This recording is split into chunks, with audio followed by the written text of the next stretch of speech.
SIR এর কাজে অন্য রাজ্যগুলি যেখানে নির্বাচন কমিশনকে সাহায্য করছে সেখানে পশ্চিমবঙ্গ সরকার প্রথম থেকেই অসহযোগিতা করছে বলে অভিযোগ করলেন বিরোধী দলনেতা শুভেন্দু অধিকারী।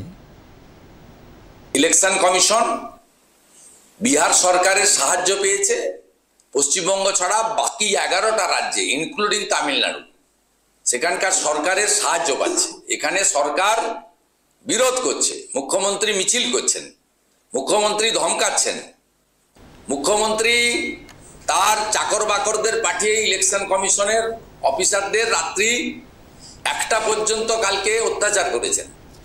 এখনো লিফটের সামনে বসে আছেন, তাদেরকে টেনে হিঁচড়ে কলকাতা পুলিশ বের করছে না। আমাদের কথা তো ছেড়ে দেন, বেশ কয়েকবার আমরা মার খেয়েছি, অভয়ার মা মার খেয়েছে বিচার চাইতে গিয়ে।